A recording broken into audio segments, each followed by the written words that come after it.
teman-teman trader semua, selamat berakhir pekan.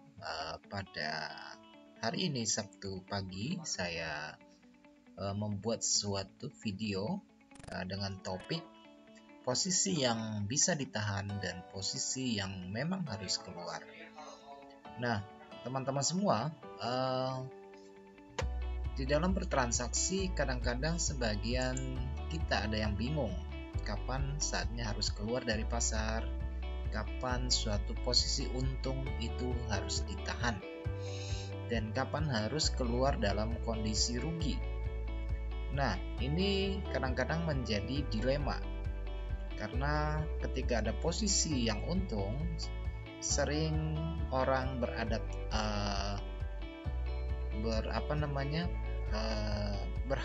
bahwa keuntungannya akan lebih, padahal batas harga sudah sampai, sudah saatnya untuk keluar. Sangat mudah bagi kita untuk masuk suatu posisi, mengambil keputusan masuk ke dalam pasar, tetapi yang menjadi kendala terkadang adalah kapan kita harus keluar. Baik teman-teman sekalian, ini adalah tampilan dari Australia Daily ya, tampilan dari daily. Nah, pertama yang harus kita perhatikan adalah pertama mengenai biasnya dulu ya, bias kecenderungan trennya. Oke, ini adalah bias kecenderungan tren, itu yang pertama yang harus kita perhatikan. Nah, seandainya kalau kita memperhatikan dari daily ini kan biasnya kan masih membentuk higher low yang masih dominan ya, artinya buyer masih mendominasi pergerakan harga. Oke, ini masih mendominasi.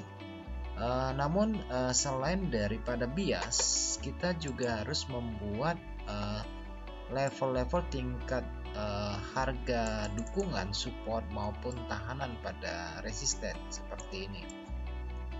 Nah, ini adalah pemappingan yang sangat sederhana. Nah, dari bias utama kita lihat seperti ini.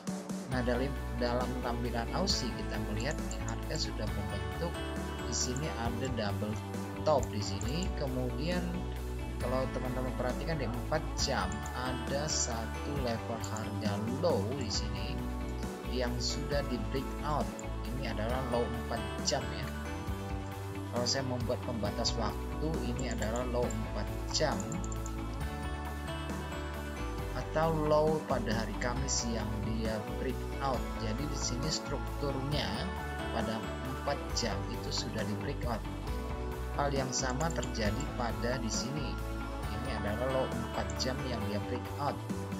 Nah, ketika terjadi breakout, kita kadang-kadang memiliki satu persepsi bahwa harga cenderung akan ikut menurun. Nah, pada kondisi yang terjadi seperti ini, kita harus memperhatikan ruang harga. Seandainya terjadi breakout di sini, posisinya kalau kita sell, masih ada ruang harga ke tingkat support atau tidak.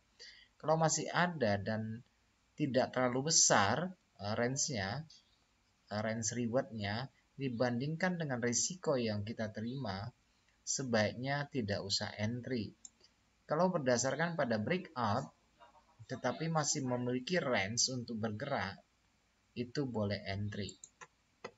Nah, saya mengambil contoh yang simple saja dalam video berdurasi singkat ini. Nah, kalau teman-teman perhatikan pada hari ini kita memiliki bias turun, yaitu harga higher high yang kita hubungkan ke lower high di sini, 2 poin di sini, kita memiliki bias kecenderungan orang lebih suka mengambil posisi sell daripada buy setelah pembentukan double top yang terjadi sebelumnya. Nah, ketika terjadi breakout seperti ini, kita harus ngecek dulu apakah posisi di sini bisa melakukan sell. Apakah masih ada ruang harga untuk ke area sini? Kalau masih ada dan lebih besar rasionya dibandingkan dengan risikonya, ini di sini 38, minimal risiko ditaruh di sini ada sekitar 25, berarti memiliki RR-nya 1:1 karena kita sudah melihat bahwa ini sudah breakout low 4 jam dan low hari Kamis. Oke. Nah, kalau teman-teman mendapatkan potensi sell lebih awal, katakanlah mengambil metode transaksi yang menggunakan resisten untuk entry di sini dengan risiko yang terukur. Nah, ketika sudah keluar harga memiliki bias kecenderungan turun seperti ini, kemudian dia membentuk retest dan harga breakout below harian, berarti ini posisi sell-nya adalah posisi yang bisa di hold untuk sampai ke bawah. Mudah-mudahan bisa breakout lagi ke bawah karena dia sudah membreakout low harian. Beda kalau misalnya di sini kita memperoleh breakout, kemudian ada rejection dari candle pin bar ini, kita buy dan harga sampai di sini menjelang sudah mulai tengah malam di sini, berarti kan kemungkinan untuk naik sudah sangat tipis dan ruang bergerak sudah mepet di sini. Maka ini adalah posisi yang harus kita keluar. Oke, posisi yang harus kita keluar. Posisi dalam kondisi untung yang harus kita keluar. Nah, posisi rugi yang memang harus kita keluar adalah dengan menggunakan stop loss. Katakanlah di sini kita salah baca pasar, misalnya di sini membentuk lower low, higher low, dan higher high. Kemudian kita katakanlah entry di sini, tetapi harga kita ambil posisi buy misalnya. Pada 1 jam kemudian harga naik, terlihat ada keuntungan. Kemudian hati menjadi lebih besar dengan berharap bahwa harga akan naik minimal 1 jam kembali di sini. Tetapi apa yang terjadi sesudahnya harga jam kedua sesudah kita entry di sini, katakanlah kita entry di sini ya. Kita entry di sini 1 jam untung, 2 jam masih plus minus. Kemudian di jam yang ketiga harga kembali ke posisi. Kemudian di jam keempat harga sudah di bawah posisi kita. Maka ada dua kemungkinan, kita ambil cut loss atau kita keluar sampai menyentuh stop loss. Berarti ini adalah posisi keluar dengan cut loss dan stop loss.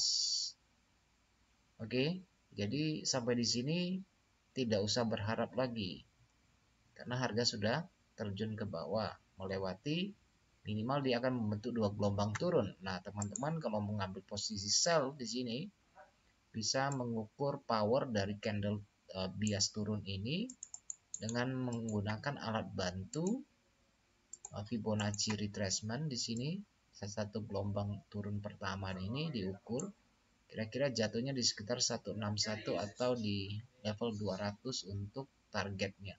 Tetapi kalau dia sudah breakout harian, ya harapan kita posisi sell yang kita lakukan sesudah kena cut loss kita sell di sini misalnya, ya harapannya bisa melanjutkan perjalanan untuk menutup candle daily minimal ya. Ini candle daily minimal dia bisa menutup di sini.